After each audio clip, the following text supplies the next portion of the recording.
Ibuku menguras tabunganku untuk memanjakan anak tiri suaminya dan berkata aku tak butuh uang itu, tapi dia membutuhkannya. Namaku Alia. Aku seorang wanita berusia 25 tahun yang hidup dengan prinsip kerja keras dan kemandirian. Sejak kecil, aku tahu bahwa hidupku tidak akan semulus cerita dongeng. Ayah meninggal ketika aku masih berumur 10 tahun, dan sejak saat itu, hidupku berubah drastis. Ibu menikah lagi 2 tahun kemudian dengan seorang pria bernama Bagas, yang membawa serta seorang anak laki-laki dari pernikahannya sebelumnya, Danu. Aku berusaha menerima keadaan, tapi sejak awal, Danu jelas menjadi favorit. Aku, anak kandung, merasa seperti orang asing di rumah sendiri. Namun, aku tetap sabar, belajar keras, dan akhirnya mendapatkan beasiswa kuliah dan bekerja paruh waktu untuk menabung demi masa depan. Tanpa aku sadari, uang yang aku kumpulkan selama 5 tahun akan hilang begitu saja, oleh tangan orang yang paling aku percayai, ibuku sendiri. Ibu menikah lagi? Tanyaku waktu itu dengan suara bergetar. Ibu tersenyum, seolah-olah berita itu adalah kabar paling bahagia di dunia. Iya, sayang. Ibu nggak mau kamu hidup tanpa sosok ayah.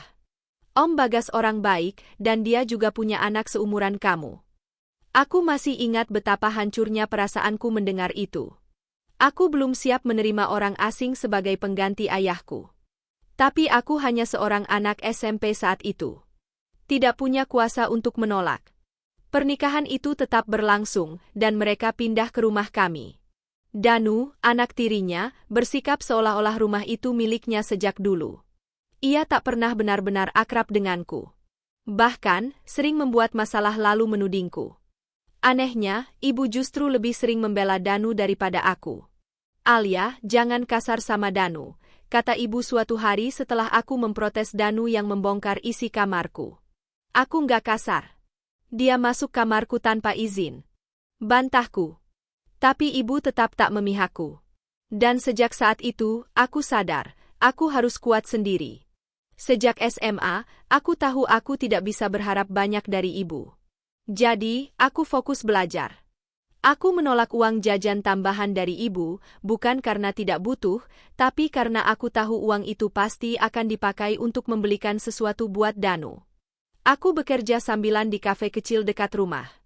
Gajinya tidak besar, tapi cukup untuk ditabung sedikit demi sedikit. Setelah lulus SMA, aku berhasil mendapatkan beasiswa penuh di universitas negeri terkemuka di Jakarta. Aku senang bukan main. Itu adalah momen pertama aku merasa usahaku berbuah manis.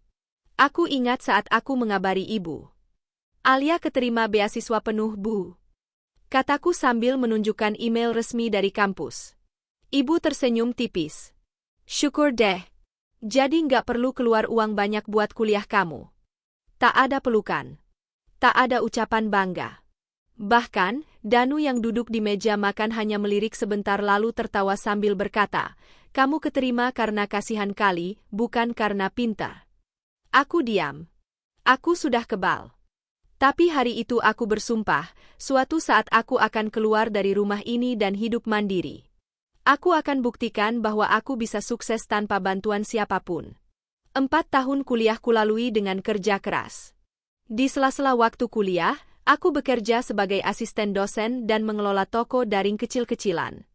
Aku jual barang-barang handmade, mulai dari aksesoris hingga kerajinan tangan. Setiap bulan, aku sisihkan sebagian penghasilan ke tabungan. Uang itu aku rencanakan untuk 2 hal, DP rumah kecil di pinggiran kota dan untuk modal bisnis setelah lulus. Aku tidak pernah menyentuhnya, bahkan untuk hal-hal penting sekalipun. Selama itu, aku jarang pulang ke rumah. Jikapun pulang, suasana di rumah tidak pernah berubah. Danu makin menjadi-jadi. Ia kuliah di kampus swasta mahal, tapi tidak pernah serius belajar. Hobinya foya-foya, main game online, dan minta uang ke ibu. Ibu selalu menurut. Ia bahkan pernah menjual kalung emas peninggalan almarhum ayah hanya untuk membelikan Danu motor sport. Alia, kamu ngerti kan? Danu butuh kendaraan buat kuliah, kata ibu waktu itu. Aku hanya mengangguk sambil menahan emosi. Padahal, waktu SMA dulu aku naik angkot setiap hari dan tidak pernah sekalipun mengeluh. Setelah lulus dan bekerja di perusahaan startup, aku akhirnya merasa hidupku mulai stabil. Aku masih tinggal di rumah, tapi aku tahu waktuku untuk pindah sudah dekat. Hingga suatu hari aku memutuskan untuk memeriksa tabunganku, dan aku syok. Saldo, Rp3.264.000. Padahal terakhir aku periksa, nominalnya hampir Rp80 juta. Tanganku gemetar. Aku langsung ke bank dan meminta rincian transaksi. Ternyata, selama 2 bulan terakhir, ada beberapa transaksi besar yang ditarik lewat internet banking. Dan aku tidak pernah melakukannya. Aku pulang ke rumah dengan napas berat. Aku tahu hanya satu orang yang mungkin tahu password internet bankingku, ibuku sendiri. Ibu buka rekening aku ya? Tanyaku hati-hati malam itu di dapur. Ibu yang sedang memotong buah menoleh pelan. Buat apa tanya begitu? Ada uangku yang hilang. Rp80 juta, Bu. Aku nggak pernah tarik. Tapi uang itu lenyap. Ibu terdiam beberapa detik, lalu meletakkan pisaunya. Itu. Ibu pinjam dulu. Buat bayar utang Danu. Danu utang sama siapa? Ibu menarik napas panjang. Dia sempat pinjam uang online, karena bisnis temannya gagal. Kalau nggak dibayar, bisa masuk penjara. Aku menatap ibu tak percaya. Lalu ibu ambil uangku tanpa izin? Itu tabunganku, Bu. Buat hidupku nanti, buat masa depanku. Ibu tahu kamu nggak butuh itu sekarang. Kamu udah kerja. Sementara Danu butuh pertolongan. Kamu kan saudaranya juga, Alia. Saudara? Aku nyaris tertawa miris. Ibu bahkan nggak tanya dulu. Itu uangku, bukan uang ibu. Ibu nggak mau lihat Danu masuk penjara. Teriak ibu, emosi. Kamu tuh terlalu egois. Hatiku retak. Untuk pertama kalinya dalam hidupku, aku melihat ibu sebagai orang asing. Setelah pertengkaran malam itu, aku membereskan barang-barangku diam-diam. Aku tak menunggu permintaan maaf karena aku tahu ibu bahkan tak merasa bersalah. Aku menyewa kamar kos kecil dekat kantorku dan memutus semua akses internet banking yang mungkin bisa dilacak oleh ibu.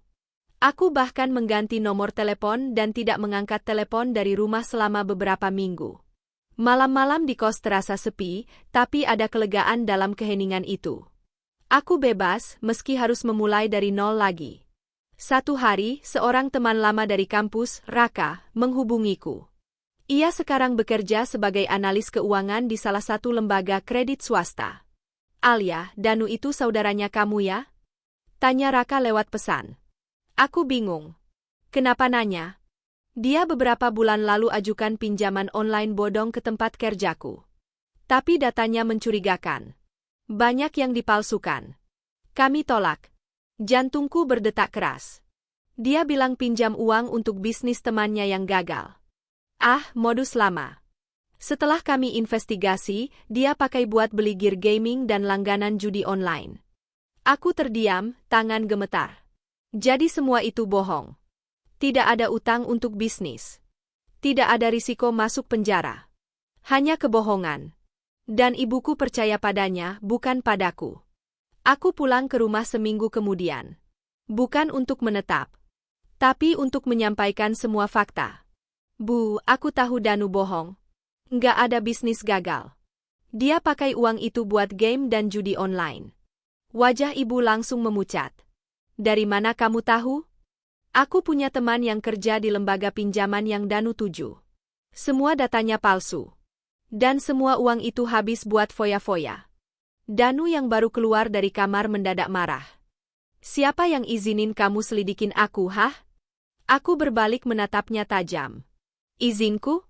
Kamu curi uangku, Danu. Harusnya aku yang marah. Alia, kamu jahat. Kamu bikin keluarga kita ribut. Seru ibu. Aku menoleh ke ibu dengan mata basah. Keluarga? Dari dulu aku nggak pernah merasa punya keluarga di rumah ini. Aku meninggalkan mereka malam itu juga. Kali ini, untuk selamanya. Dari pengalaman pahit itu, aku bangkit. Aku kerja keras di startupku dan belajar dari nol tentang manajemen bisnis dan keuangan. Aku bangun bisnis kecil dalam bidang kerajinan tangan yang dulu hanya sebatas toko daring. Aku beri nama bisnis itu, Sendiri Tapi Kuat. 3 tahun berlalu. Aku punya butik kecil di pinggir Jakarta dan beberapa karyawan tetap. Aku bahkan sudah melunasi rumah kecil impianku. Dan yang terpenting, aku tidak pernah kembali ke rumah itu. Suatu sore, aku mendapat pesan dari nomor tak dikenal. Alia, ini ibu. Maaf sudah menyakiti kamu. Danu pergi. Setelah semua uang habis, dia kabur keluar kota. Ibu sendirian sekarang. Bolehkah kita bicara? Aku menatap layar lama. Entah kenapa, aku tidak marah lagi. Tapi luka itu tetap ada, seperti bekas luka bakar yang sudah mengering tapi takkan pernah hilang. Aku membalas pelan. Aku baik-baik saja sekarang, Bu. Tapi aku belum siap untuk kembali. Mungkin nanti.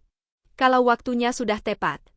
Aku belajar bahwa keluarga bukan hanya tentang darah, tapi tentang siapa yang tetap tinggal saat dunia terasa kejam.